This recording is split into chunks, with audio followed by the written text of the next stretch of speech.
9. Voilà. Voilà. Masquez comment. Voilà, donc on était arrivé au psaume 2, verset 9. Donc, c'est un psaume, le psaume 2, rempli de révélations et de réflexion, parce qu'on parle du conflit des nations contre Dieu. Donc, pas des guerres entre les pays, non, c'est vraiment les guerres entre les nations et Israël et Dieu. Mais on va quand même voir que Israël n'est pas mis de côté dans le fait d'être du mauvais côté, parce qu'on va voir justement des relations étroites entre l'hébreu et l'État d'Israël. Je veux dire, je vais m'expliquer pendant les explications ici du psaume, parce que ici, comme ça, je vais expliquer de manière un petit peu confuse. Alors, on va lire. Tu les briseras avec un sceptre, une houlette de fer. Tu les broieras comme un vase de potier. Donc, on voit déjà ici quelque chose d'étonnant, c'est le potier. Le potier qui construit son vase, qui construit ses vases. Et il faut quand même bien se rendre compte d'une chose, c'est que au niveau biblique, le texte biblique met toujours en lien le peuple de Dieu et la parole de Dieu. Donc, quand on parle du potier, quand on parle d'un vase de potier, on ne parle pas des nations, on parle toujours du peuple d'Israël, en tout cas de ceux qui sont choisis par Dieu, que Dieu a formés de ses mains. Bien sûr, on peut dire toujours, oui, mais c'est les nations. Dieu a formé les hommes, les humains, et pour en faire des vases d'un usage vil ou d'un usage noble. On pourrait dire l'usage vil, c'est les nations, et l'usage noble, c'est Israël, etc. On peut dire beaucoup de choses. Oui. Mais au départ, le symbolisme montre que Dieu parle de son peuple et uniquement de son peuple. Alors, on va voir ici des choses assez utiles, assez intéressantes. Donc, tu les briseras avec un sceptre et on va lire. Voilà. Donc, tu les briseras avec un sceptre, une houlette de fer, tu les broieras avec comme un vase de potier, tu les maltraiteras avec une houlette de fer, comme un vase de potier, tu réduiras en poussière. Donc, le début du psaume 2 semblait s'adresser aux non-juifs. Ici, ce sont des réflexions personnelles, mais selon le texte. Enfin, on peut toujours débattre, évidemment. On peut toujours dire, oui, mais je ne suis pas d'accord, parce que c'est ça la parole de Dieu. On reçoit la parole de Dieu et ça s'adresse suivant un certain contexte, mais c'est aussi spirituel. Donc, ce que je dis ici, il faut le prendre au second degré. Le début du psaume 2 semblait s'adresser aux non-juifs, aux nations qui étaient opposées à l'Éternel et à son Mashiach. La suite du psaume nous montre qu'Israël n'est pas épargné par le jugement. Les différents termes utilisés montrent bien qu'il ne s'agit pas uniquement des nations, mais aussi du peuple d'Israël. Tous ceux qui sont des brebis gouvernées par une houlette et des vases formés par un potier sont le peuple de Dieu. Les goïms dans lequel fera aussi partie d'Israël. Donc, on va voir ça tout de suite. Alors, avant de rentrer dans le texte, Mamlechet Kohanim Vegoy Kadosh, un passage qui va nous parler de quelque chose, c'est quand on parle du royaume de sacrificateurs dans Exode 19.6. Vous serez pour moi, on va prier auparavant, on a démarré en trombe, mais on n'a pas encore prié pour ça, donc je pense que c'est utile qu'on demande l'aide de Dieu. Seigneur, nous te demandons ton aide et ton secours pour ce matin, pour cette parole qui est la vérité. Merci pour cette semaine que tu mets devant nous. Seigneur, nous te remettons nos familles, nos enfants, nos petits-enfants. Seigneur, nous te remettons les projets que tu as formés pour nous, ce sont des projets de paix et non de malheur, afin de nous donner de l'avenir, de l'espérance. Nous savons que les temps qui sont devant nous sont des temps de la fin, mais Seigneur, toi, tu diriges toutes choses.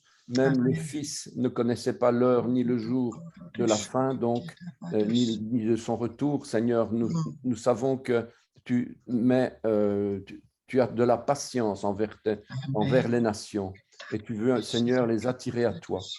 Seigneur, merci pour cette parole qui est encore une révélation pour nous et pour ton peuple, Seigneur. Nous te demandons encore de nous parler ce matin dans le nom de Yeshua, notre Messie. Amen. Amen. Amen. Donc, Mamlechet Kohanim Vegoy Kadosh, dans Exode 19.6, vous serez pour moi. Alors, il s'adresse évidemment à son peuple. Toujours, il s'adresse à son peuple. Et il dit, vous serez pour moi un royaume de sacrificateurs et une nation sainte. Voilà les paroles que tu diras aux enfants d'Israël. Mais quand on regarde dans l'hébreu, donc je lis, Ve'atem tiryu li mamlechet kohanim ve'goy kadosh. Ele advarim, asher tedaber, el bnei Israël. Alors, ici, on parle des goy, des goïm. On parle des goïm. Vous dites, vous serez un royaume de sacrificateurs, vous serez des goïm saints. Donc, au point de départ, on ne dit pas vous serez un Am Israël saint ou Ka'al Israël saint ou Adat Israël saint ou je ne sais pas. Non, on dit les goïm, quoi. Donc, on peut dire quelque part, il y a un problème. Est-ce que c'est Israël ou est-ce que c'est les nations? Mais justement, 1 Pierre 2,9 nous dit, vous au contraire, vous êtes une race élue, un sacerdoce royal, une nation sainte, un peuple acquis, afin que vous annonciez les vertus de celui qui vous a appelé des ténèbres à son admirable lumière. Donc, c'est clair, pour moi en tout cas, qu'il s'agit ici du peuple nouveau-né. Le peuple nouveau-né que nous sommes, ceux qui sont nés de nouveau, ceux qui ont reçu la foi, qui ont reçu la Ruach HaKodesh, l'Esprit Saint, ceux qui croient en Yeshua. Voilà, c'est ceux qui croient en Yeshua. Alors, on peut évidemment rétorquer, et c'est ça justement le sujet intéressant dans Psaume 2, c'est que Israël, c'est aussi un goy. Ce sont aussi des goïms. Ils font aussi partie des goïms, ils font aussi partie des nations, puisqu'ils ont été extraits des nations. Donc, d'une part, on peut dire c'est pas Israël terrestre, c'est sûrement pas Israël terrestre, mais c'est certainement Israël céleste, Israël spirituel, celui que l'apôtre Paul dit l'Israël de Dieu, et donc ceux qui sont nés de nouveau. Parce que sinon, on n'aurait pas dit des Goïm Kadosh. Ça, c'est pas possible, ça. Et puis, de l'autre côté, on pourrait dire, ben oui, mais bon, Israël a été extrait des nations, donc c'est une nation, c'est un Goïm, ce sont des Goïm Kadosh, voilà. Donc, quelque part, on peut discuter sur la question, mais moi, j'essaye de voir un petit peu, justement, le fond de ce psaume 2. On peut débattre évidemment. Hein. Mis à part le jugement du déluge, si on est dans la période de la grâce, Dieu fait rarement mal aux ennemis d'Israël. Yeshua est venu pour sauver, non pour détruire, ni pour condamner. Dans cette période, on ne trouvera nulle part Dieu qui est attristé ou qui va attrister des ennemis d'Israël. Il n'en a rien à faire, comme on dit vulgairement, il n'en a rien à battre des ennemis d'Israël. Ils ne sont pas sauvés, ce sont les ennemis. Ce n'est pas Israël, ce sont les goïms, ce sont les nations. Donc lui, il se préoccupe uniquement de ses enfants. Si on est dans la période de la tribulation, Israël fait partie des nations. Il peut s'agir des reproches de l'Éternel aussi à son peuple qui a rejeté son fils. Ce sont des réflexions. Hein. Dieu est attristé du comportement de son peuple et il est obligé de le corriger comme un père qui châtie son fils. Exode 5, verset 22, Moïse retourna vers l'Éternel et dit, Seigneur, pourquoi as-tu fait du mal, Ra'a, à ce peuple? Pourquoi m'as-tu envoyé? On verra plus loin une confirmation de cela lorsque l'Éternel va utiliser l'image du troupeau et du berger, de la houlette, du vase et du potier. Ce sont des choses qui s'adressent au peuple, pas aux nations. Logiquement, lorsqu'on parle d'un troupeau dans la Bible, il s'agit du peuple d'Israël nouveau-né. Soit c'est l'olivier franc de Romains 11, soit c'est l'olivier sauvage, mais en tout cas, c'est le peuple qui est croyant en Yeshua. Donc, ce n'est pas faux quand on nous dit que nous sommes l'Israël de Dieu. Ah ben bien sûr. Ok. C'est ça, je voulais vous en parler. Absolument. Ah ben oui. D'ailleurs, ça va même très loin, qu'on ne peut pas trop dire ouvertement aujourd'hui parce que ça peut aller trop loin dans le témoignage, etc. Mais le vrai Israël, ce n'est pas l'Israël qu'il y a aujourd'hui. Hein. Le vrai Israël, c'est celui qui obéit au commandement, c'est celui qui est Israël de Dieu. Mais évidemment, l'Israël actuel qui est le figuier, puisque nous savons qu'il y a 3 arbres prophétiques dans la Bible, c'est l'olivier, la vigne et le figuier, eh bien, le figuier représente Israël physique terrestre que Yeshua a dû maudire. Et c'est donc qu'il a dû maudire. Il l'a maudit de manière pour bien montrer que c'est lui qui endort son peuple, qui le met à part pendant un certain temps, 2000 ans, 2000 ans, ici pour l'instant c'est 2000 ans.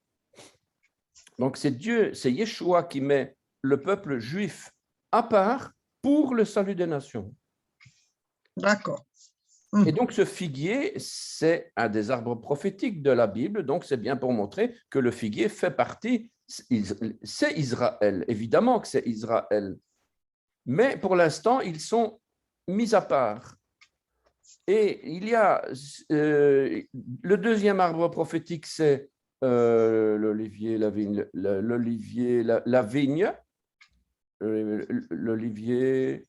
Donc l'olivier de Romains 11, l'olivier de Romains 11 représente tous ceux qui croient en Yeshua. D'office, ceux qui croient en Yeshua, qu'ils le veuillent ou qu'ils ne le veuillent pas, ils sont greffés sur l'olivier franc.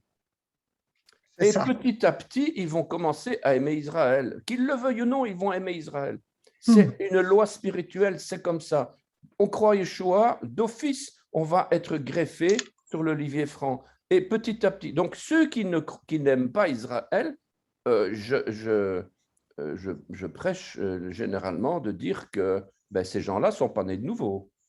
Ce n'est pas possible. On ne peut pas être né de nouveau et détester Israël. C'est impossible. Oui. Il y a une connexion directe avec le Saint-Esprit, puisque l'olivier, c'est aussi l'huile de l'olivier, c'est aussi l'image du Saint-Esprit. Donc, une fois qu'on a accepté Jésus dans son cœur, petit à petit, même peut-être au début, moi je me souviens, moi quand je me suis converti, j'aimais les Palestiniens et je me posais des questions sur Israël, quoi. Je me dis, mais c'est quoi ce peuple, quoi? Tandis que les pauvres Palestiniens, c'est des malheureux, etc. Donc, tout le monde, c'est l'esprit du monde, on faisait partie de cette, en tout cas, moi, en tout cas, c'était comme ça. Et puis, dès que je me suis converti, tout d'un coup, sans raison, comme ça, j'ai commencé à me poser des questions sur les Palestiniens. Mais c'est quoi cela, quoi? Tandis qu'Israël, je me dis, je commençais à les apprécier, à les aimer et tout. Donc, je me dis, ben voilà, donc c'est l'olivier. Et je me suis greffé sur l'olivier franc et je suis devenu l'olivier, puisque la greffe fait que l'un devient l'autre. Oui, c'est ça. On ne sait pas, on ne sait plus se détacher, quoi. C'est la même sève qui coule dans les deux, quoi. C'est ça. En plus, l'olivier sauvage, il paraît que quand on fait la greffe d'un olivier sauvage sur un olivier franc, c'est ce qu'on appelle ça un tire-jus. Ah oui? Un tire-jus. Ça veut dire que l'olivier franc, il est un peu mourant, il dort, il est un petit peu, il se dessèche, on va dire. Et le fait d'aller greffer un olivier sauvage dessus, une branche d'olivier sauvage, ça va provoquer dans l'olivier franc une aspiration de la sève qui est tout en bas dans les racines, je ne sais pas où là, quelque part, et tout d'un coup, ça provoque une aspiration, et c'est pour ça qu'on appelle ça le tire-jus. Et ça monte, et ça redonne la vie, c'est vraiment pour booster la vie de l'olivier franc, quoi. Oui. Et donc, le fait que l'olivier sauvage vient se greffer comme ça sur l'olivier franc, ça redonne la vie à l'ensemble. Et donc, ça, c'est l'olivier. Donc, l'olivier, c'est, je ne vais pas aller trop loin dans mes réflexions, mais je veux dire, c'est les chrétiens, c'est les messianiques, c'est tous ceux qui croient en Jésus. Point à la ligne, je ne vais pas plus loin. C'est ceux qui croient en Jésus, c'est le Saint-Esprit, l'huile, c'est le Saint-Esprit. Voilà. Puis, on a le figuier qui est le peuple d'Israël terrestre que Jésus a maudit de manière souveraine, pas à que ce que le figuier devait porter du fruit, pas porter du fruit. À la limite, c'est secondaire. C'est le fait que Yeshua était montré par là c'est lui qui endormait, qui assoupissait, qui mettait à part son peuple. Donc, le fait qu'ils sont enfermés dans ils sont complètement aveuglés, c'est provoqué par Jésus lui-même. Et nous, aujourd'hui, après 2000 ans, nous avons un rôle à faire, c'est de Seigneur, ouvre leur esprit. Seigneur, maintenant que tu nous as donné le salut, maintenant, Seigneur, nous te demandons d'enlever cet esprit d'assoupissement, d'endurcissement, etc. Donc, c'est un travail que Dieu a fait exprès pour que nous avons reçu le salut, maintenant, on leur rend le salut. Oui, on doit leur faire envie. Et ça, c'est l'image de ce figuier. Pourquoi est-ce que Yeshua a enfermé ce figuier dans l'endurcissement, quoi. Et puis, il y a le troisième arbre prophétique, c'est la vigne. Et la vigne, c'est l'image du raisin. Et on dit d'ailleurs, dans beaucoup de passages, on dit le sang du raisin, le sang de la vigne. Donc, la vigne représente le sacrifice de Yeshua et l'abondance du sang, donc avec Josué et Caleb, hein, avec cette grappe énorme de sang. Ça veut dire qu'il y a énormément de sang de disponible pour les nations. C'est l'image vraiment de ce sang versé pour le sacrifice de nos péchés. Et ce sang-là, c'est la vigne. Et nous faisons partie, nous, maintenant, de la vigne. Et Lorenzo, notre ancien pasteur, qui est parti maintenant, il disait, la vigne, c'est Israël messianique. C'est l'Israël messianique. Autrement dit, c'est les Juifs et les gentils ensemble, greffés sur l'olivier franc, c'est l'ensemble. Mais bon, la vigne, en tout cas, bibliquement parlant et hébraïquement parlant, c'est le sang. Ça veut dire tous ceux qui sont sauvés et qui se sont attachés à Israël, quoi. Voilà. Donc, et on ne peut pas dire que Israël aujourd'hui, c'est la vigne. Ce n'est pas possible, parce qu'ils n'ont pas le sang. Oui, c'est ça.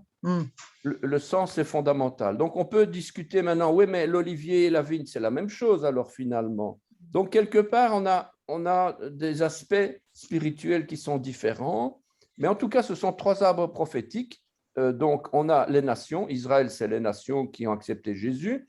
Le figuier, c'est Israël terrestre. Et la vigne et le figuier, c'est le peuple élu sur lequel on s'est rattaché. Donc, c'est la multitude mixte qu'on voit dans l'Exode, hein, les Égyptiens qui sont attachés, etc. Quoi.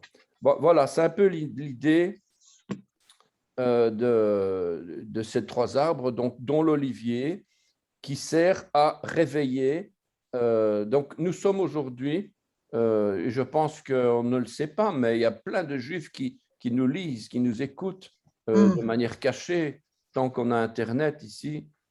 Il faut en profiter parce que j'écoutais encore une vidéo aujourd'hui sur les câbles sous-marins qui servent à transporter Internet au-delà de la Terre, et qu'aujourd'hui, on a deux groupes géopolitiques mondiaux dans lesquels on a d'un côté Google, non, d'un côté on a toutes les parties télécommunications, et l'autre partie, c'est toutes les parties, les GAFA, c'est-à-dire Google, Facebook, où là, il commence à y avoir une domination vraiment puissante sur tout ce qu'on transmet. Donc, ils peuvent décider du jour au lendemain de filtrer le type de message, quoi. Et donc, on est à l'abri de rien du tout. On ne peut jamais dire, ah oui, mais aujourd'hui, avec Internet et tout, c'est pas vrai. Tôt ou tard, non pas tôt ou tard, mais on ne sait pas l'avenir qui nous est réservé. On ne sait pas. Tout à fait. Bon, tout on à doit fait. vraiment, Seigneur, merci Seigneur pour cette grâce que tu nous as faite d'Internet et tout. Grâce à cela, on peut se parler aujourd'hui, ce matin. Sans Internet, ben, c'est impossible. Donc, voilà quoi. Mais en tout cas, voilà. Merci pour ces précisions. Voilà. Alors, ici, on est dans les brebis, puisque on parle des brebis, le peuple, tout ça. Et Ézéchiel dit, au chapitre 34, au verset 31, « Vous, mes brebis, brebis de mon pâturage, vous êtes des hommes, moi je suis votre Dieu, dit le Seigneur éternel. » Donc, on parle des brebis du pâturage. Lorsqu'on parle des vases dans la Bible et du potier, une autre allégorie, les vases dans la Bible, c'est le peuple de Dieu, ce n'est pas les nations. Il ne peut pas former des vases pour mettre quoi dedans? Ça ne peut servir qu'à mettre l'huile, le Saint-Esprit, le vin du... Bref, toutes les allégories qui montrent que ce peuple, ça doit être Israël, ou en tout cas la multitude mixte qui s'est agrafée, qui s'est attachée à Israël, c'est-à-dire nous. Donc, voilà, c'est encore une autre preuve. Et on va justement parler du potier. Dieu crée les hommes pour sa gloire, il se choisit un peuple et il en fait des vases, soit des vases d'un usage noble, le vin d'Israël, le Saint-Esprit, etc., soit des vases d'un usage vil et qui sont nécessaires. D'autres liquides, on a besoin des vases d'un usage vil. On en a besoin, quoi. D'ailleurs, j'avais dans le livre que j'ai écrit sur le potier divin, on voit, j'avais mis une photo le vase le plus cher du monde. C'est un vase chinois qui coûte, je ne sais plus combien, 250 millions d'euros, truc comme de dollars. Donc, un vase extrêmement cher, mais en fait, c'est le plus cher et il ne sert à rien. Il ne sert strictement à rien, quoi. Tandis que de l'autre côté, on a les vases d'un usage vil. Ben, ceux-là, on les utilise, mais toutes les minutes, toutes les heures, tout le temps, tout le temps. Donc, pour dire que c'est ce qu'on va mettre dedans qui est important et pas l'aspect. Et c'est justement important, ça, parce qu'on veut être beau, on veut avoir une fonction, on veut avoir ceci, on veut avoir cela. Mais ce n'est pas nous qui sommes importants, c'est ce qu'on va mettre dedans qui va être important. Oui, tout à fait. D'ailleurs, je dis toujours qu'un vase n'est utile que quand il est vidé, parce qu'une fois qu'il est vidé, ça veut dire qu'il s'est vidé pour sa fonction, et donc on va vite le remplir de nouveau pour le revider. Donc, si un vase est tout le temps rempli, il ne respecte pas sa fonction. Un vase qu'on va mettre sur l'étagère parce qu'il est beau et qu'il y a de l'huile dedans, ben, il ne sert à rien. Il faut le vider. Voilà, c'est un petit peu l'idée de... Lors des 1000 ans de règne de Yeshua, l'Égypte et la Syrie seront aussi aimés par Dieu. Ils seront eux aussi des vases. Voilà, donc c'est quand même un rappel de l'amour de Dieu pour les nations, évidemment, quoi. Super. Alors, Tu les briseras avec une verge de fer, tu les briseras comme le vase d'un potier. Vous voulez lire, c'est éventuellement. Donc, Teroem. Béchevet, Béchevet, Béchevet, Barzel, Kirli, Yotzer, Tenap, Tsem. Voilà. Kireli, Yotzer. Il y a plusieurs choses super intéressantes ici. Donc, d'abord, Teroem, ça vient de Ra'a. Donc, tu les briseras, tu leur feras du mal, tu leur feras pire, tu les affligeras. Voilà, donc c'est de faire le mal, quoi, d'être cruel, méchant moralement, d'être. Et ici, on va dire les attrister, mais c'est pire que ça, quoi. Tu les attristeras, c'est vrai que ça fait partie de la racine Ra'a. Ah oui. Alors, c'est le tav préfixe du futur, puisque les préfixes généralement annoncent le futur et les suffixes annoncent, à moins que ce soit des possessifs, évidemment, des pronoms, mais sinon, ça annonce le passé. Donc ici, le tav représente donc le préfixe du futur.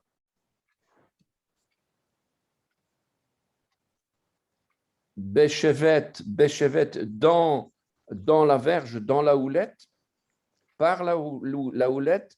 Donc ici, chevet, une verge, un bâton, un trait, une lance, un dard, un javelot, une houlette, le bâton de berger, le bâton, le sceptre d'autorité. Donc la houlette représente beaucoup de choses et on va voir justement au niveau agricole ou pas agricole, de cultivation, non, allez, je trouve plus le mot, donc pour les animaux, eh bien, donc c'est le bâton de berger, le bâton qui va diriger ces animaux-là. Alors, ça veut dire aussi clan, tribu, race, commandement, toutes les familles avec la verge. Et on trouve aussi Shevat, le 11e mois du calendrier, c'est Shevat. Ah, D'ailleurs, on dit Tu B'Shevat, la fête de Tu B'Shvat. Ah oui. C'est le mois de janvier, février, là. Hein. C'est la fête des arbres, en fait. C'est même la fête du Kakaël, d'ailleurs. Eh bien, c'est une verge. Donc, c'est le 11e mois après l'exil, correspondant à janvier-février, où est célébrée la fête des arbres, Tu B'Shvat. Le 15 du mois de Shevat.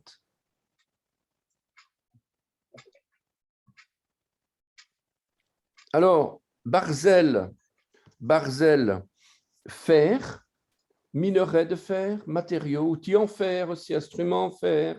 Et très curieux, le dôme de fer, la Iron Dome, c'est ce qu'on dit Kippat Barzel. Kippat Barzel, on dit d'ailleurs, c'est la kippa en fer, qui provient du passage de Lévitique 26, 19. Je briserai l'orgueil de votre force, je rendrai votre ciel comme du fer et votre terre comme de l'airain. Donc, on voit vraiment l'accomplissement prophétique de l'Iron Dome, quoi. Ah oui, oui. Donc, il va rendre votre ciel comme du fer. Donc, on comprend mieux dès lors pourquoi ce peuple est brisé par ces bombardements incessants en provenance de la bande de Gaza ou du Liban. Dieu a rendu le ciel comme un dôme de fer qui se dit Kippat Barzel et qui bloque les missiles ennemis. Ces bombardements sont une terreur pour les enfants d'Israël. Une fois de plus, cela confirme que Dieu doit briser le cœur des enfants d'Israël pour les amener à Yeshua. Dieu ne prend pas plaisir à briser son peuple, mais cela concourt à son bien. Et dans tous les cas, ce n'est que le cœur qui est brisé, car la protection physique est généralement assurée. Et grâce à Lévitique 26, 19, en tout cas très peu de morts sont à déplorer. Donc on voit bien que ce procédé, c'est quelque chose qui est un peu l'accomplissement, un peu ou absolument ou complètement l'accomplissement de Lévitique 26, 19. Et on va retrouver ce fer dans le psaume ici. Ouais, voilà, j'ai mis une petite illustration de ce que ça représente. Donc, un missile qui arrive et pend directement, le dôme de fer envoie les missiles qui coûtent chacun une fortune, hein, à chaque fois une fortune. Donc, le système de défense, je l'ai mis là comme ça pour le fun, on va dire. C'est l'un des éléments centraux du système de défense développé par Israël depuis 1990. Le dôme de fer recourt à des petits missiles guidés par radar pour anéantir en plein vol des roquettes à courte portée de 4 à 70 km. Voilà, ça coûte, chaque batterie coûte $500 000, chaque missile $60 000. Donc, $60 000 pour un missile. Le tout pour détruire une roquette dont le coût de production n'est souvent que de $1 000. Autrement dit, c'est des petites roquettes de rien du tout, mais qui peuvent quand même tuer. Et donc, pour ça, Israël va dépenser $60 000 pour une seule roquette. Donc, Israël aurait investi $1 milliard dans le développement de cette production, et c'est Rafael Advanced Defense System qui a fait ça, donc les États-Unis qui financent en partie.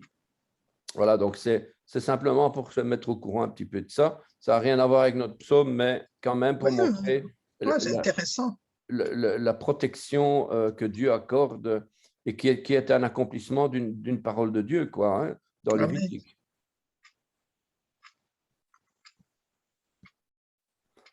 Alors, Kichli Yotzer, comme un vase de potier. Tu les broieras comme un vase de potier. Alors, Keli, donc comme un vase. Keli, c'est un objet, c'est un instrument, c'est une arme. En fait, on va retrouver dans ce mot-là tout. C'est bien simple, tout. Pourquoi? Mais parce que Keli, ça veut dire un instrument, un objet. Et un objet, par définition, c'est tout. Ben oui. Et oui. Ma tasse, c'est un objet. Ma souris, c'est un objet. Mes mouchoirs en papier pour me moucher, c'est des objets. Mon téléphone, tout est objet. Et donc, on va retrouver ici des mots intéressants. Et entre autres, le fait qu'un objet, nous sommes des instruments entre les mains de Dieu et nous sommes des réceptacles dans lesquels Dieu va mettre le Saint-Esprit. Israël est un réceptacle d'où le Seigneur va sortir son Messie, son Fils. Donc, on est toujours dans le féminin, d'ailleurs, les réceptacles, Kéli, Kala, la fiancée, Kala, ça vient d'ici, la fiancée, Khatan Vekala, donc le fiancé Khatan, la fiancée Kala, et ça vient de Kéli, de nouveau ici. Et alors, si c'est un objet, si ça représente un objet, qu'est-ce qui fait qu'on décide que l'objet est un vase?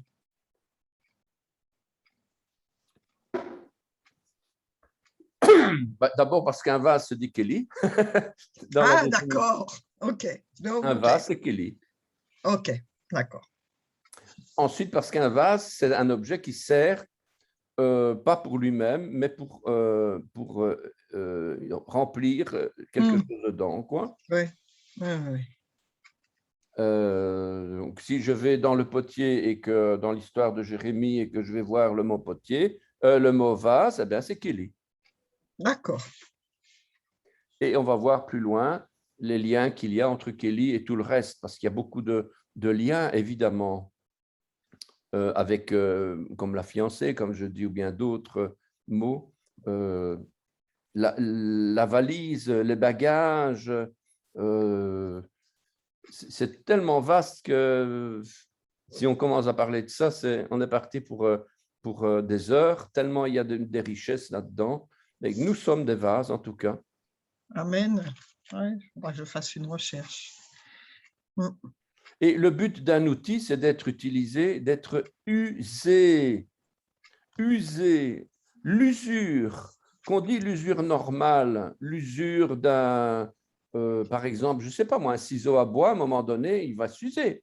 Des Oui. ciseaux, ça s'use. À un moment donné, ça ne coupe plus. Ben, c'est que leur but est atteint. Ben, en tout cas, bibliquement parlant. Bibliquement parlant, un outil ne peut être fonctionnel que quand il est usé, qu'il ne sait plus servir. La racine primaire de Kelly identifie l'état de l'outil lors de son utilisation. Kala, qui va donner plus loin la fiancée, Kala, c'est achever, réduire, être épuisé, avoir fini, consumé. On dit que la racine primaire, c'est toujours l'état le plus avancé qui va, qui va donner le mot, en fait. La racine, elle va révéler vraiment le sens caché de la suite. Eh bien, ici, justement, la racine, c'est exterminer, languissant, anéantir, manquer. Donc, ça veut dire qu'à un moment donné, une fois qu'on est crevé le soir, ben, la journée, elle a été accomplie. Ça veut dire qu'on a fait ce qu'il fallait. Si on n'est pas fatigué le soir, c'est qu'on n'a pas appliqué notre fonction d'outil de Kelly. Donc, l'état d'utilisation, c'est précisément le but d'un vase.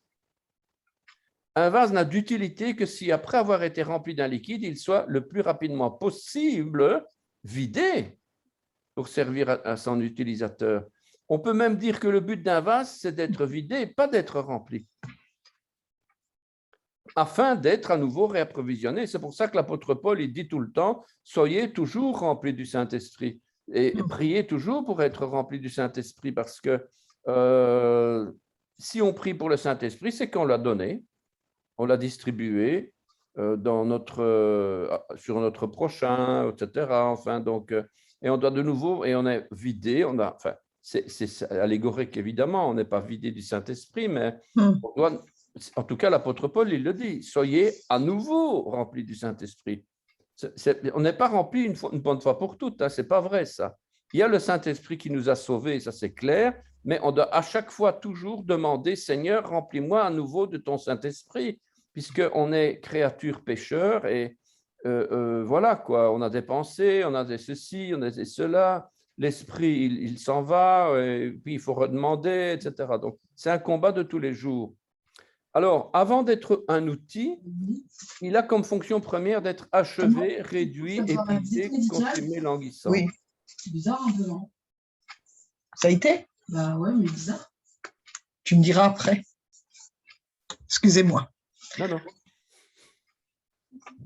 Donc, avant d'être un outil, il a comme fonction première d'être achevé, réduit, épuisé, consumé, languissant. Le but de l'instrument est de manquer, d'être éprouvé. Ce n'est pas logique humainement parlant, hein. Pourtant, c'est ça, quoi. La pensée humaine, elle est contraire à cette pensée que la perfection, c'est d'être beau, parfait, en bonne santé, tout.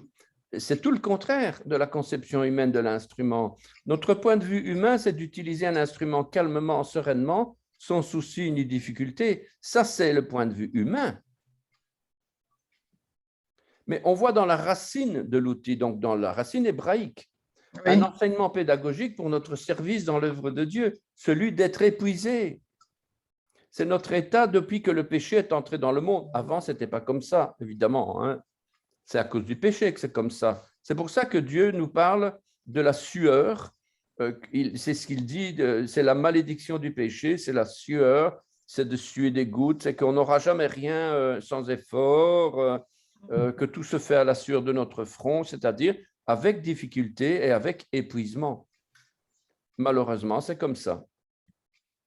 Donc, tout logiquement, l'épouse qui va recevoir la semence de l'homme, elle est l'instrument idéal pour donner la vie. Kala, le même mot, Kala, c'est belle-fille, fiancée, épouse. Et il y a un point d'Agesh dans le Lamed pour insister sur le côté enseignement, pédagogie, puisque Lamed, ça veut dire enseigner, instruire. On a toujours une importance sur le... Et non seulement il y a le Dagesh dans le Lamed, mais en plus, il y a un kamatz dans le lamet, en dessous du lamet. Autrement dit, Oui, le kamatz, il accentue la durée d'émission de la voyelle. Autrement dit, c'est kala. Donc, on insiste sur ce lamet de l'enseignement. C'est de la pédagogie, ça doit vous instruire, etc. Donc, c'est important justement que, je vais un peu dire à ma façon, il y a une double comment est-ce que je veux dire, un double dédoublement. Je ne peux pas dire ça, mais je veux dire, le dagesh, il dédouble la lettre et le oui. kamat, il redouble le temps. Ah oui, d'accord. Donc, parce que je ne sais pas, mais il me semble que dans l'autre cas-là, c'était, si je reviens en arrière, c'était un kamat sur le kaf aussi. Oui, Kala, les deux. Donc, c'est comme. Kala, c'est comme. C'est le kaf d'ailleurs, c'est comme. Donc, on insiste sur la comparaison. C'est une comparaison. Donc, c'est très important de bien voir cette vocalisation et le symbolisme de la vocalisation. Notons ici le redoublement de la lettre centrale lamed, indiquant l'importance pédagogique de cet enseignement qui va à l'encontre de la pensée humaine. Voilà. Donc, c'est un peu, ça fait du mal à voir ça, mais malheureusement, c'est comme ça.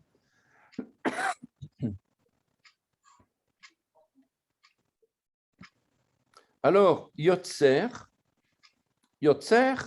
ça vient de Yatzar. Ça s'écrit, donc Yatzar, Yotzer avec ou sans vav, hein. oui, Former, permettre, établir, destiner, préparer, résolu, fabriquer aussi, façonner, structurer l'activité humaine, créer des individus à la conception, créer l'État d'Israël en tant que peuple, structurer, préétablir. Voilà, c'est un petit peu l'idée de ce verbe de formage, de création.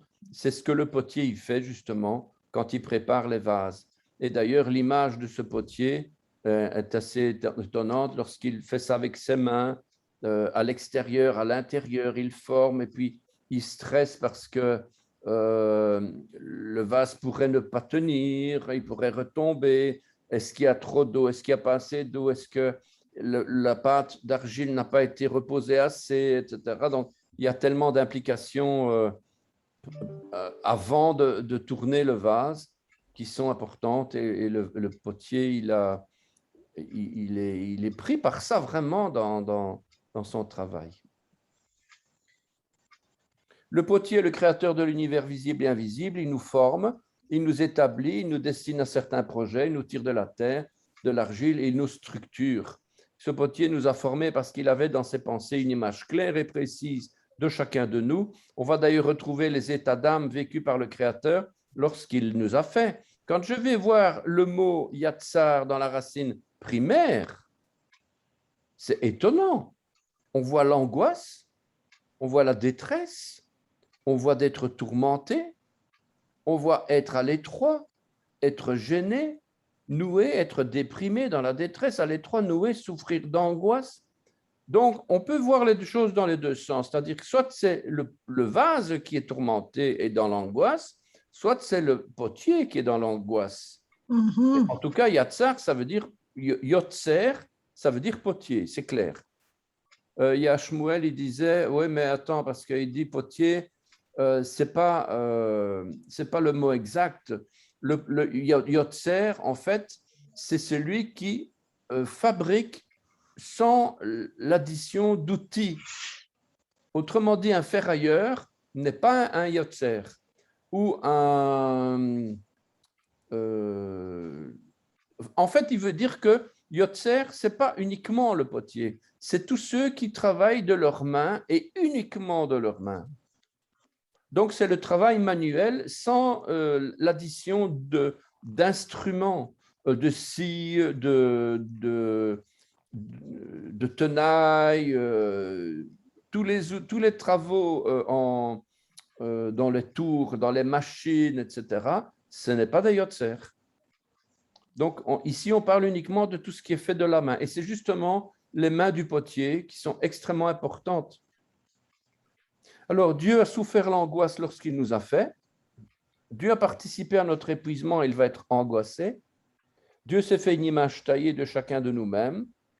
Lui seul a le droit de se faire une image taillée. Et c'est une des raisons pour lesquelles Exode 20, avec les 10 commandements, nous précise qu'on ne peut pas se faire des images taillées. Ce n'est pas pour le fait d'avoir ou pas d'avoir des croix ou des images sur son mur, c'est tout simplement parce que celui qui s'est fait des images taillées, de nous, c'est lui. C'est lui qui a le droit de le faire. Nous n'avons aucun droit de nous faire des images taillées.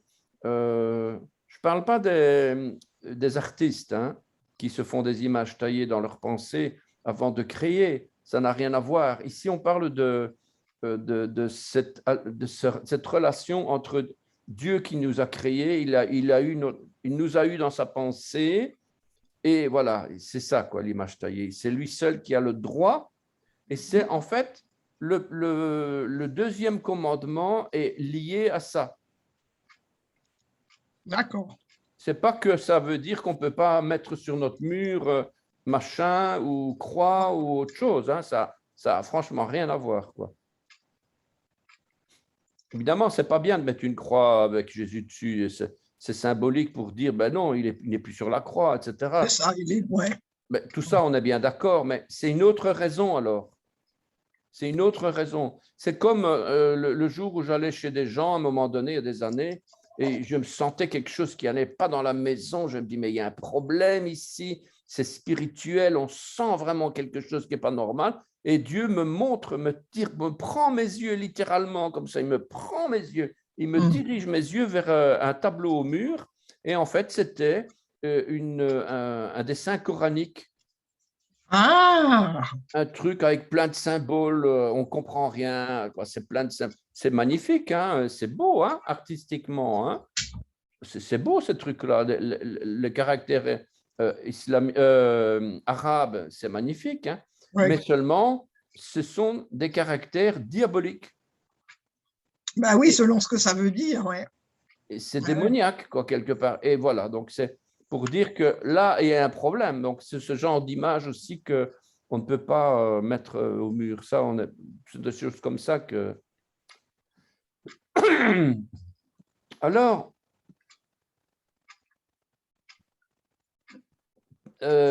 tenapetsem, normalement, puisqu'on a un dagesh. Le sheva n'est pas quiescent puisqu'on a un dagesh. Donc nafat,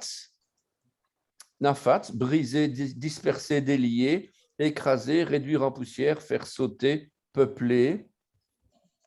Donc, et comme c'est au piel, réduire en poussière, briser, écraser. Donc, voilà. Donc, c'est l'image de ce vase. Je ne sais pas si j'en ai parlé ici. Ouais.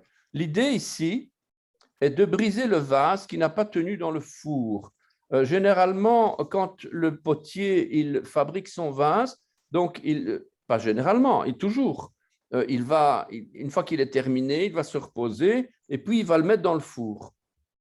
Mais si le vase éclate, ben, il est fini, terminé. Donc, qu'est-ce qu'on va faire? Il va réduire le vase en poussière, il va l'écraser, il va le piler et il va incorporer la nouvelle pâte d'argile avec cette poussière-là pour rendre le nouvel argile beaucoup plus résistant. Donc, en fait, un vase qui est détruit n'est jamais éliminé. On récupère la poussière ou les petits morceaux, les petits gravats minuscules pour renforcer certaines autres pâtes pour les rendre extrêmement résistantes. Et donc, celui qui a été brisé, il va servir à d'autres vases. Vraiment marrant. Il s'agit donc du peuple vase qu'il faudra briser et qui deviendra de la poussière réduite qui sera dispersée sur toute la surface de la terre. La diaspora fait partie de la nature de l'enfant d'Israël. La diaspora fait partie de sa nature. D'ailleurs, on le voit dans la 4e plaie d'Égypte, ce brisement, cette poussière nous rappelle les Lechinim. Exode 8, 12, Lechinim. Je ne sais pas si j'en parle ici. Non, je n'en ai pas parlé ici. Peut-être plus loin. Non. Donc, en fait, je rappelle que Lechinim, dans Exode 12, Moïse frappe avec son bâton, avec sa verge, il frappe la terre d'Égypte. Donc, il frappe et ça va donner, ça va provoquer. Je vais attendre peut-être. Oui.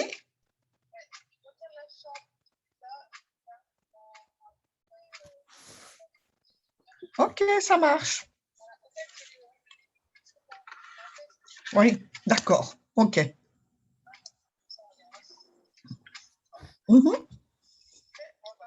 À tout à l'heure, Michel. Bisous. Excusez-moi, c'était ma fille qui m'appelait. Non, il n'y a pas de souci. Hein.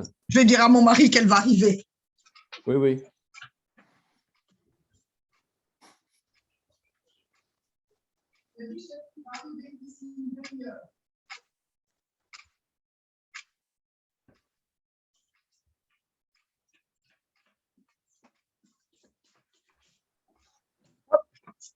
Excusez-moi.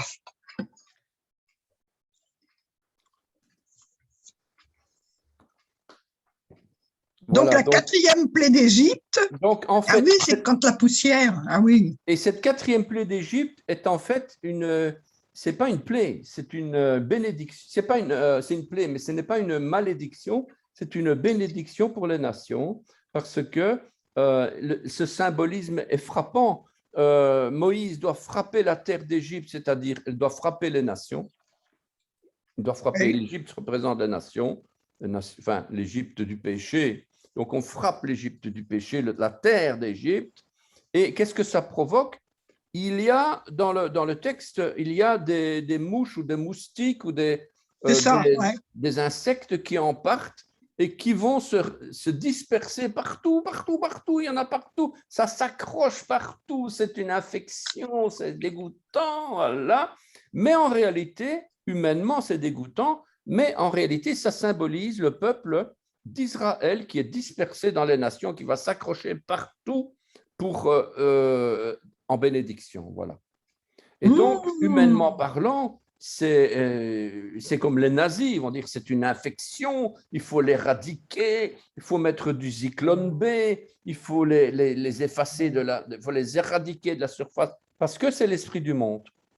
Mais l'esprit de Dieu, c'est exactement le contraire, à savoir qu'il va utiliser ce peuple-là pour la bénédiction des nations. Tout à fait. Donc, quand il frappe comme ça, que cette poussière devient, parce que la poussière de la terre devient un peuple, voilà, un peuple. Bien sûr, on parle donc, et c'est d'ailleurs étonnant qu'on ne peut même pas dire si c'est des mouches ou des moustiques, parce que les mouches, on dit que c'est des mouches, mais ce n'est pas des mouches, parce que les mouches ne sont jamais en groupe. Les mouches sont toujours isolées. D'ailleurs, Belzébuth est un peuple divisé. D'ailleurs, Satan ne peut pas avoir des groupes, des armées, c'est impossible, parce qu'il est divisé. Et les mouches représentent justement ce phénomène de anti-groupe, anti-fourmi, on va dire.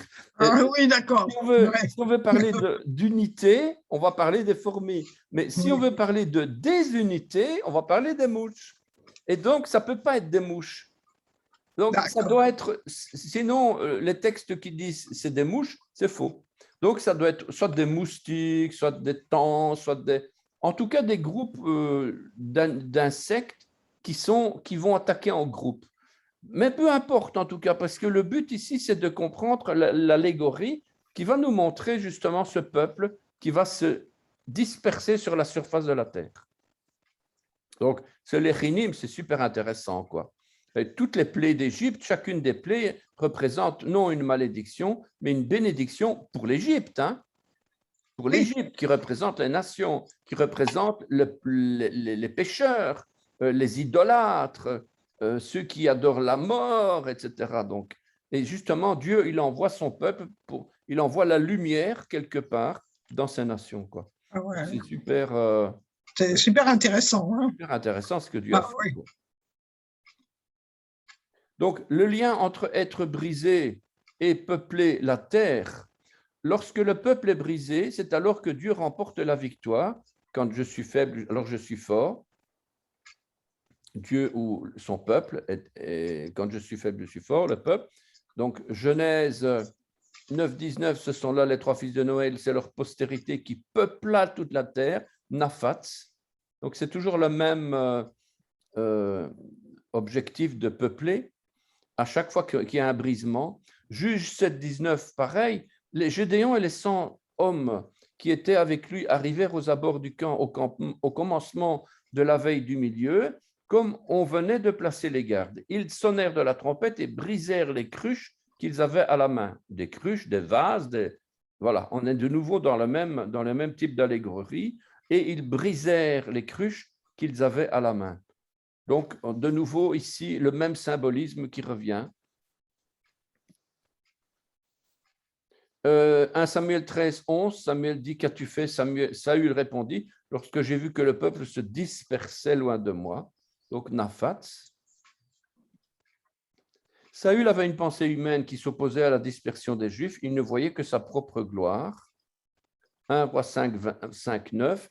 Mes serviteurs les descendront du Liban à la mer et je les expédierai par mer en radeau jusqu'au lieu où que tu m'indiqueras. Là, je les ferai délier, Naphatz, et tu les prendras. Délier, donc c'est le contraire de Naphatz, donc c'est du passif ici. Et tu les prendras, enfin, je n'ai pas vérifié, hein, mais je les ferai, non, ça va être un ifil probablement. Un ifil passif. À mon avis, c'est ça. Je n'ai pas vérifié. Et tu les prendras. Ce que je désire en retour, c'est que tu fournisses des vivres à ma maison. Psaume 137, 9. Heureux qui te saisit tes enfants et les écrase sur le roc. Encore une fois, ce passage, je suis certain que si on le creuse un petit peu, c'est tout sauf de la malédiction, parce que humainement, ça représente une horreur. Prends tes enfants et écrase-les sur le roc, quoi. Oui. Attends, c'est carrément pire encore que Moloch. Oui. C'est pire, quoi. Or, en réalité, ici, on va de nouveau retrouver ici le rocher de notre salut. Disperse-les sur le rocher de notre salut. Donc, quelque part, ici, on va avoir une bénédiction. Il faut creuser, évidemment, hein, mais on ne peut pas tout faire. Il y a certainement quelque chose de très riche dans ce passage de Psaume 137, 9. Ça vaudrait la peine d'aller voir. Voilà, et les disperse sur le rocher et pas les écrase. Donc, déjà, les traductions sont... diffèrent. Hein. Voilà, quoi.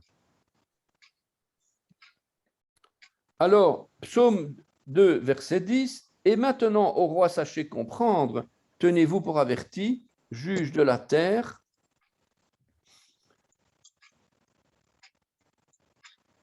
Veata, donc, et maintenant, c'est ça, hein? Ah oui. Et maintenant, Veata. Melachim. Melachim. Les rois. Voilà. Askilou. Ivasrou. Ivasrou. Shofté. Shofté. Aretz. Aretz. Donc, Veata. Donc, Ata ici, c'est maintenant, à présent. Et c'est curieux d'aller creuser un peu ce mot parce que Ata, maintenant, donc on est dans le temps. Maintenant, c'est maintenant. Hier, c'est hier. Demain, c'est demain. À présent, voilà. Donc, c'est un adverbe de temps. Et Ata, ça vient de et. Oui, puis le temps. Et Aintav, c'est le mot qui va nous montrer la perpétuité, le temps, l'époque, le moment, etc. Il s'agit du temps d'une époque ou d'un événement, du temps usuel, de la destinée, de l'occurrence. Donc, ce temps-là, il vient de l'éternité, comme on va le voir ici. Maintenant, donc c'est une partie de l'éternité. On oui. pourrait même dire qu'à partir de maintenant, ce mot vient de la racine ad. Ad. Je discutais avec Shmuel, je me dis comment c'est possible que et, ain tav vient de ain dalet, parce que souvent on dit ouais mais bon c'est encore Strong qui s'est planté. Eh ben non. Donc il y a eu une transformation du tav en dalet pour. Oui, c'est étonnant. Oui, oui, je sais. Il y a une raison, il y a des raisons. Si j'avais eu plus de contact avec Michael Langlois, ce professeur de Strasbourg qui fait de la recherche archéologique dans les mots, dans l'hébreu, etc., dans les langues anciennes. Donc, sûrement, il va nous donner la raison. Ah oui. Mais en tout cas, une chose est sûre, Strong le savait, puisqu'ils disent que « et » vient de « at »,« ad ». Et peut-être que j'avais fait l'étude à un moment donné, mais en tout cas, je ne me souviens plus. En tout cas, ici, toujours, perpétuité, à jamais, sans cesse, éternel. 49 occurrences, comme par hasard. Hein. Encore une fois, on va dire que c'est encore un hasard. Ce n'est pas la valeur numérique, c'est le nombre d'occurrences du mot. Enfin, 49, 7 fois 7. Il s'agit donc d'une perpétuité. Ouais, c'est ça, quoi. Et 7, c'est justement le symbolisme de la répétition du temps, 7 semaines, 7 jours, 7 mois, etc., 70 années, voilà quoi. Donc, on est quand même dans le temps. Il s'agit donc d'ici d'une perpétuité donc, qui continue dans le futur, de tout temps pour le temps passé, à jamais, des temps futurs, d'une existence continue ou d'une éternité, de l'existence de Dieu. Ad vient de Ada, parce que Ad, ce n'est pas encore la racine primaire. On a plusieurs racines, comme je disais, primaire, secondaire, tertiaire et compagnie. Et donc, Ad, c'est une des racines qui descend de la racine primaire Ada, qui est un verbe. Et ce verbe, c'est s'orner, se parer, porter une parure, passer, ôter. On retrouve un lien avec le témoignage ed et le caractère hébreu de passer au-dessus, d'avancer, d'aller, de déplacer, de poser sur. Donc, ce mot-là va donner Adat Israël, le témoignage. Eda, le témoignage, le peuple du témoignage, la tente du témoignage, Oel Moed, Oel Moed, Oel la tente, Moed du témoignage, Moed, Mi-Ed, qui vient de Ed, qui vient de l'éternité. Donc, la tente qui vient du témoignage, c'est en fait la tente qui vient de l'éternité. Et ici, on a ce Ed, dans lequel on a Aïn, le regard, Tav, la signature de Dieu dans Et, At, Et, et la vie de Dieu laisse à penser que si on a les yeux tournés vers la marque, la signature, la croix, par laquelle Dieu signe son œuvre de rédemption, alors on obtient l'éternité. Alors maintenant, on rentre dans le futur. Donc, ouais, c'est vraiment puissant. Ah oui. Révélation oui, c'est extraordinaire. Vraiment extraordinaire, quoi. Ah oui. Avec un seul mot. Et maintenant, quand on va dans les oui, avec un seul mot. Ça me fait waouh, quoi. Moi, ça me réjouit, mais incroyable, quoi. Quand je relis ça. Ah ouais. Vraiment, c'est fort.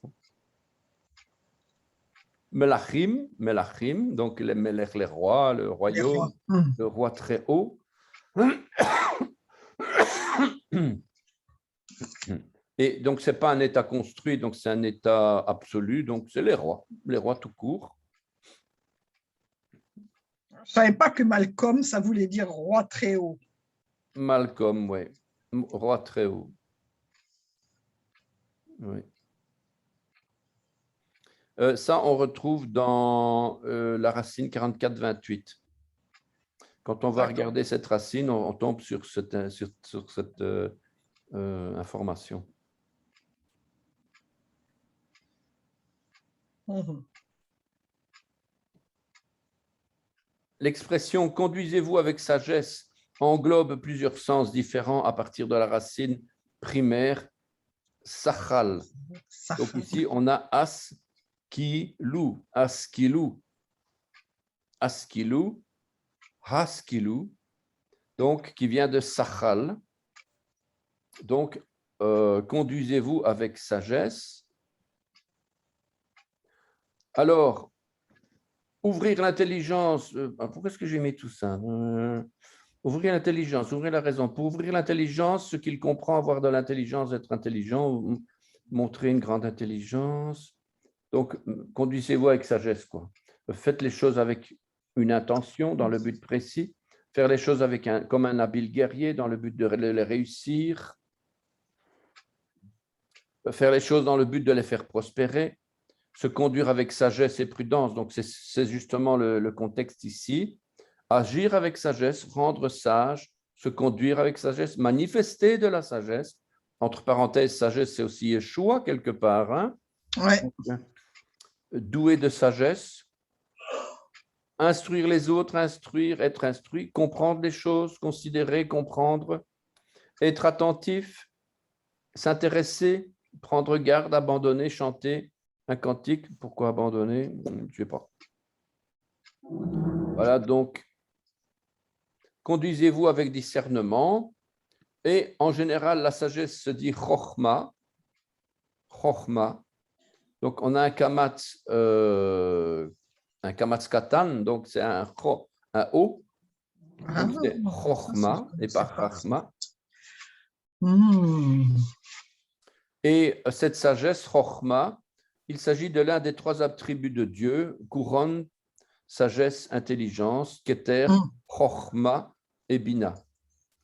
Ça, c'est une info du Zohar. Hein. Ce n'est pas dans la Bible, mais on a les 7 esprits de Dieu, des choses comme ça dans la Bible, mais l'histoire des 3 attributs de Dieu, c'est rabbinique, hein, dans laquelle on découvre que la couronne, sur les 10 attributs, sur les 10 séphirotes, dans le Zohar, les 3 les plus importants qui se trouvent au-dessus, c'est la couronne, le Père, le Chokhma, la sagesse, le Fils, et la Bina, l'intelligence, c'est-à-dire l'esprit.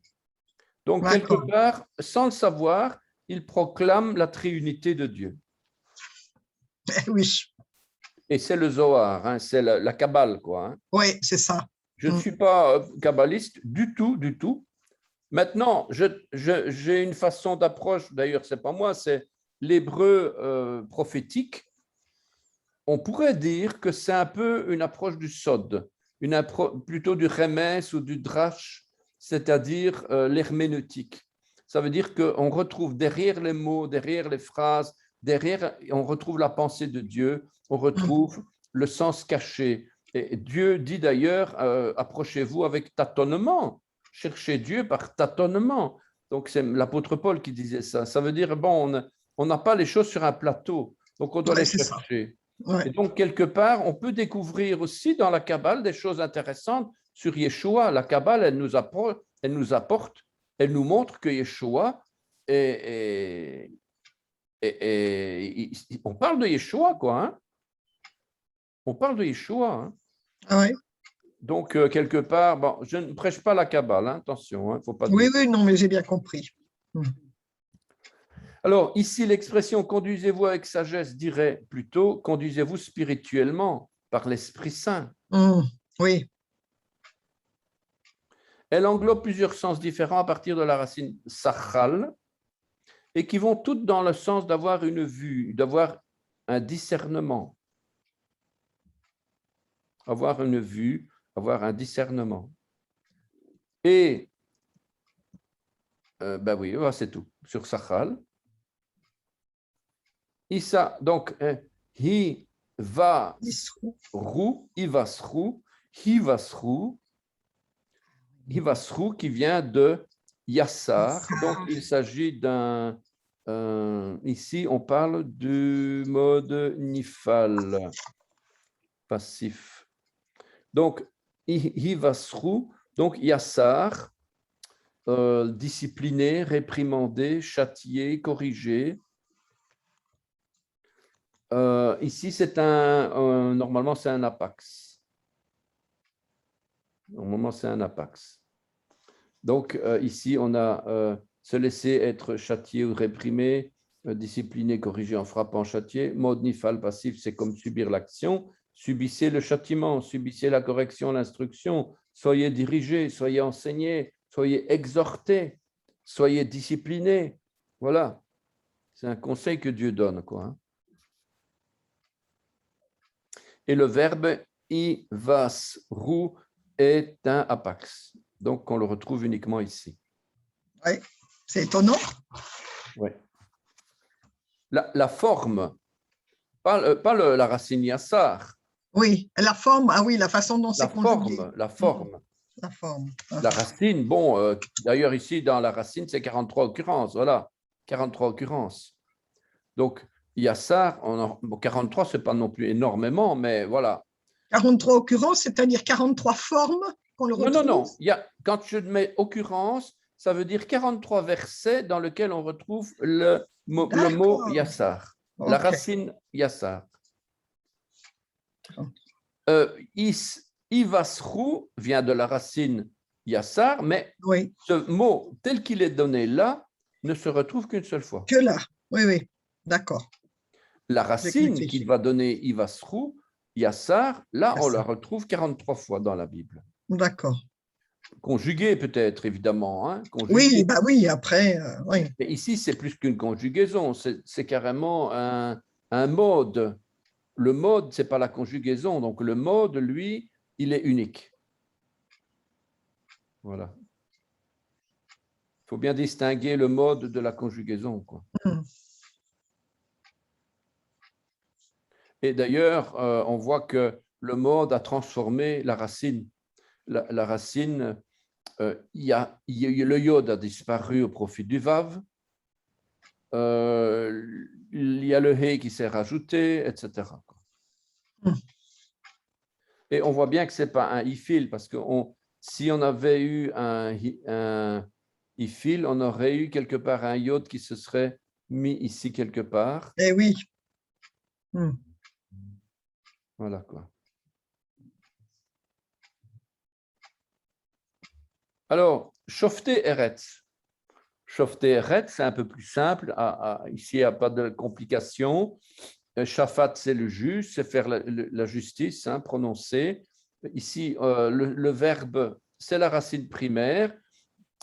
Enfin non, les juges viennent de Shafat, la racine primaire, qui a 3 significations. Ce n'est pas comme dans le jugement humain, parce qu'aujourd'hui, on a les tribunes, le gouvernement qui exécute, on a le Parlement qui ordonne, le roi qui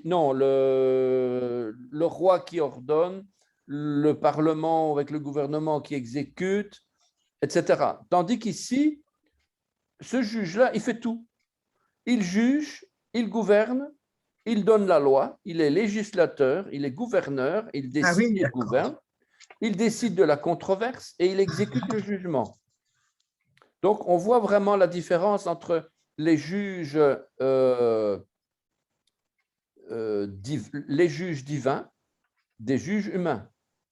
Eh oui, ah oui, les juges humains ne font qu'exécuter des ordres dont ils n'ont rien à voir. Les ordres ont été établis au-dessus de leur tête, ils n'ont rien à décider.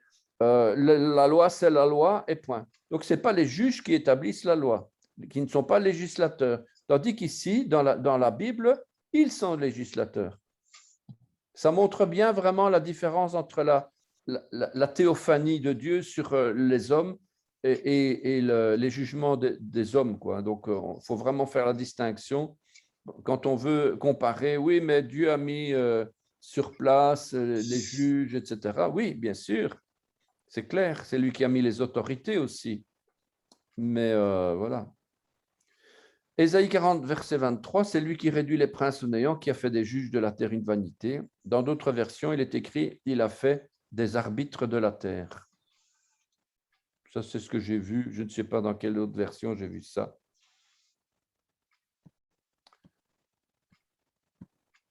On a fini, hein? Eretz, Oui. la terre, dans le sens, donc Eretz, quand on parle de Eretz, c'est souvent Israël, Oui, c'est ça. Oui. puisqu'on parle de sens d'être ferme. Et ça correspond très bien à l'idée de la postérité selon la poussière de la terre que Dieu a promis à Abraham. Il a promis la postérité selon la poussière de la terre, le sable de la mer et les étoiles du ciel. Et donc, ça, c'est la fermeté, c'est la terre qui représente les racines bibliques, c'est la foi, c'est Israël, quoi. C'est le peuple d'Israël qui représente ça. C'est dans le sens d'être ferme. C'est du féminin, bien sûr, puisque c'est dans la terre qu'on va planter. Terre, pays, contrée, etc.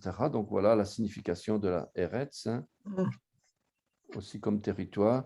La Bible considère très souvent la terre comme étant la terre d'Israël et pas la planète Terre. Ces juges sont uniquement les juges en Israël et pas des juges non hébreux. C'est généralement ainsi qu'on doit le comprendre. Preuve en est que sur la terre, la Bible indique que le seul endroit stable est le pays promis. Tout le reste, c'est soit la mer des nations, le sable instable, soit le sable instable. Israël, c'est donc le seul endroit où la terre est ferme. C'est prophétique, évidemment.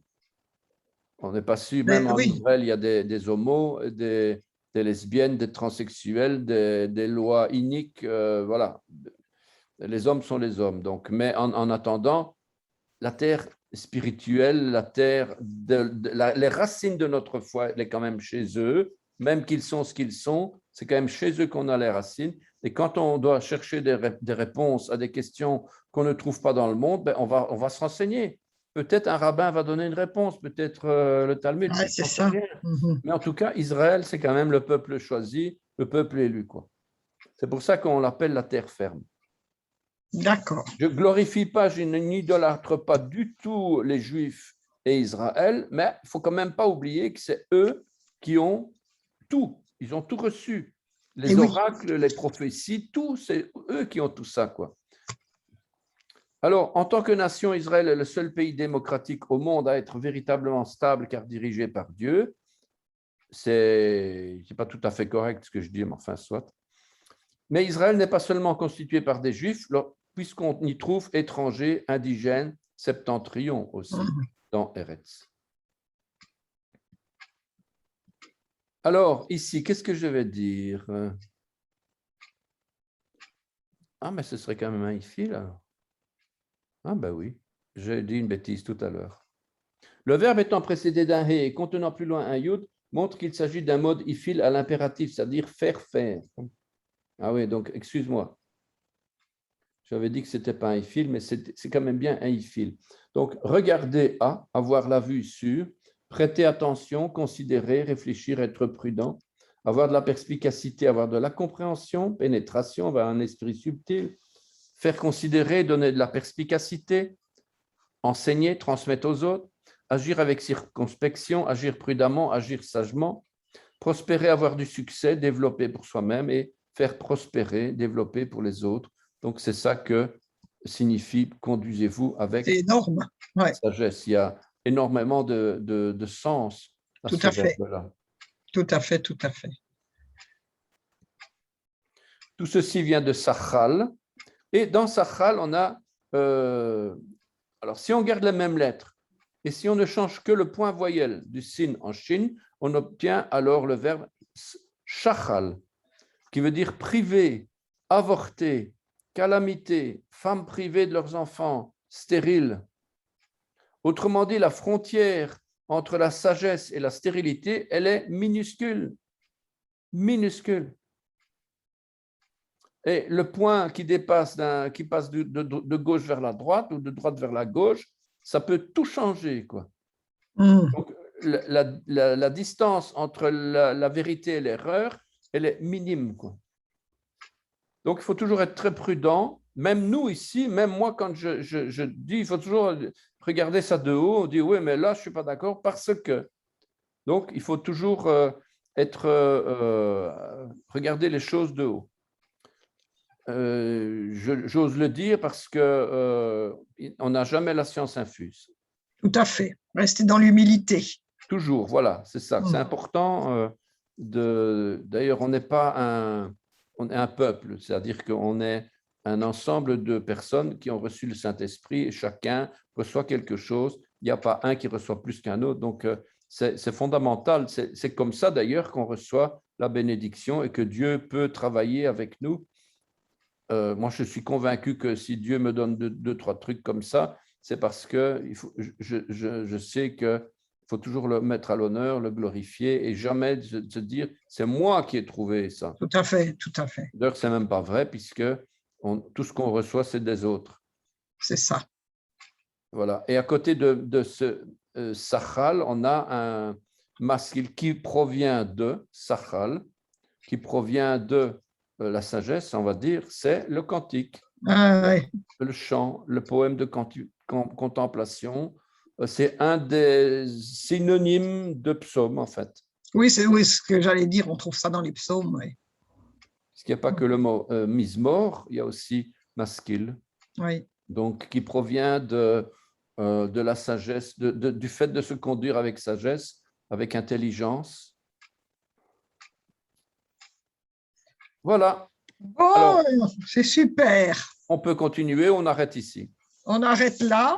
Okay. Alors, Jacques, je n'ai pas eu l'enregistrement du 18 et du 25 octobre. Du 18...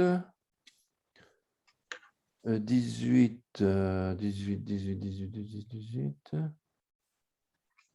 18, c'était le psaume 2, 5 à 6. Et le 25, c'était... Ah, ben je vais les donner tout de suite. Voilà.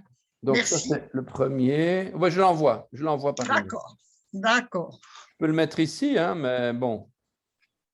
Dans les discuter, là. Je peux le mettre ici. Voilà le premier. Et le deuxième... Ça m'étonne de ne pas avoir envoyé. Non, je n'ai pas eu. Désolé. Bon, c'est pas grave, hein. C'est pas grave, mais bon, voilà. Voilà, ça c'est les deux. J'ai un tableau en Excel, donc je garde bien tout, parce que ça devient compliqué. Oui, donc j'avais... Parce que comme je les enregistre après, quand vous me les donnez, je les enregistre. Oui. Donc, je ne les ai pas. Donc, je vais essayer de copier le lien. Ah. Sinon, je les envoie par email, il n'y a pas de souci. Oui, je veux bien. Ok, je vais les envoyer. Oui. Je vais refaire tout le tableau avec tout l'historique, en fait, voilà. D'accord. Depuis le début, comme ça, à chaque fois, je n'ai pas de souci à faire ça parce que c'est dans une table Excel, c'est facile à retrouver. OK. Ben, merci beaucoup. Alors, si vous avez reçu quelque chose ou quoi, ou comme compréhension, je serais quand même bien intéressé aussi de voir, par exemple, si vous n'êtes pas d'accord ou si vous avez reçu quelque chose de Dieu, ou il faut pas hésiter, quoi, je veux dire. D'accord. À le partager. Oui. Bah là, je n'ai pas hésité à vous échanger. Donc, vous m'avez éclairé et confirmé sur l'olivier, que nous faisons partie de l'olivier spirituel. Oui. Parce que voilà, moi je trouve que c'est bien, mais on a tellement dit de choses que les chrétiens, que Israël, ceci, que voilà, c'est bien que... Moi, en tout cas, je suis convaincu que, bon, le Seigneur, il a dit, si tu crois au Seigneur Jésus, tu seras sauvé. Donc, quelque part, il n'est pas menteur. Maintenant, on ne dit pas la suite. Pour la sanctification, la persévérance, c'est celui qui persévérera qui sera sauvé, etc. Il y a énormément de choses à dire là-dessus. Mais moi, je pense qu'il y a plusieurs demeures dans la maison de mon Père. Ça veut quand même bien dire ce que ça veut dire. Et il y a des récompenses. Il y en a qui n'en auront peut-être pas du tout. On ne sait pas, mais en tout cas, on voit bien avec l'olivier qu'il y a quand même une différence entre l'olivier et la vigne. Hein. Oui, oui, oui, oui. Parce Oui, oui, que dans l'olivier, il n'y a pas le sang. voilà. Et j'ai fait une recherche, alors ça n'a rien à voir avec ce qu'on fait, mais je fais une recherche sur ce que Jésus a dit quand il a établi la Sainte Seine. C'est la nouvelle alliance en mon sang. Ah, voilà. J'ai fait une véritable... Alors, je n'ai pas terminé parce que je pense qu'il y a des secrets derrière tout ça. Amen. Voilà, et que le Seigneur révèle ça petit à petit, mais c'est vraiment une recherche que je fais où vraiment j'ai compris certaines choses, d'autres, ben, je ne sais pas, quoi. Oui, oui, oui, oui.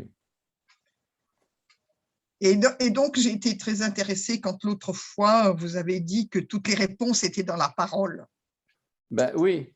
Donc, je me dis, ben, Seigneur, révèle, parce que voilà, on ne voit pas tout. On ne voit pas tout, effectivement. Voilà. Et Mais donc, c'est une richesse. La parole de Dieu, c'est la parole de Dieu. Il n'y a pas à dire autre chose que la parole de Dieu. Et tout à c'est pour fait. ça que je ne passe pas trop mon temps dans d'autres affaires, dans le judaïsme ou même dans le christianisme ou peu importe. Ben, c'est surtout les problèmes, on les retrouve. Il faut le dire quand même. On retrouve plus les problèmes dans le judaïsme que dans le christianisme. Eh oui, Il ne faut pas avoir peur de le dire quelque part parce que moi, quand je vois les rabbins qui disent Ron Chaya, il parlait de l'enfer. Il y a une vidéo qui vient de sortir. Il est en train d'expliquer, oui, l'enfer existe. Et il explique des choses super justes. Hein. Il dit, l'enfer, pourquoi est-ce qu'on ne parle pas de l'enfer? Parce que la question posée, c'était ça. Pourquoi est-ce qu'on ne prêche jamais sur l'enfer? Et alors, vrai. il dit, il explique très bien, mais quand vous avez des enfants, vous ne leur dites pas ce qui n'est pas bien, vous leur dites ce qui est bien. Qu'est-ce qu'il faut faire? Vous ne leur dites... C'est comme si nous, on prêche souvent, dans certaines églises, on prêche l'enfer. On dit, si vous ne faites pas ceci, alors vous aurez vous serez condamné. Mais ça, c'est prêcher l'enfer. Pas en mal, mais je veux dire, on rate le coche. C'est pas comme ça qu'on doit annoncer la bonne nouvelle. Eh bien, Exactement. et c'est une des raisons pour lesquelles on n'insiste pas trop sur ça. Et d'ailleurs, quand Dieu dit dans le Nouveau Testament que tout ce qui soit pur, honorable, soit l'objet de vos pensées, c'est une des raisons pour lesquelles on doit se nourrir et se faire la pédagogie de tout ce qui est bon et pas le contraire. Oui. Ça me fait penser à un prof de danse quand j'étais plus jeune, de danse folklorique. Il me disait, regardez bien, hein, je vais vous montrer un truc. Hein. Et il nous montre un pas. Il dit, vous avez vu? Eh ben, c'est pas comme ça. C'est pas comme ça qu'on doit faire. Donc, c'est complètement débile parce qu'on on doit enseigner le bon. Et d'ailleurs, ma prof de musique, elle disait, si vous faites une erreur au piano, vous devez répéter, votre corps, votre organisme enregistre l'erreur plus facilement que la justesse. Et donc, pour corriger une erreur, il faut repasser au moins 10 à 20 fois. Oh là là, oui, en effet. C'est un prof de musique qui me dit ça. Donc, le fait de mal rejouer, c'est dangereux parce qu'après, c'est difficile de revenir parce qu'on est comme ça. Le péché et l'erreur se trouvent ancrés dans nos gènes et dans notre sang et même dans nos mains et tout ça, quoi. Mais enfin bon, mais il y a quand même des choses qui disaient que l'enfer, il y a l'enfer du bon, il y a l'enfer du mal. Bon, ça déraille un peu dans tous les sens. Donc, oui. Mais bon, c'est pour ça que je ne vais pas trop... Bon, il y a de bonnes choses, c'est pas ça, hein, mais en tout cas... Mais je vais regarder ce que vous avez dit au niveau de la vigne, le sang de la vigne. Le sang de la vigne, oui. Le sang, en fait, je vais aller chercher là un peu. C'est l'image du salut. C'est l'image du salut. Oui. Et la vigne, le raisin, le vin, c'est le symbole du salut, de la vie éternelle, quoi.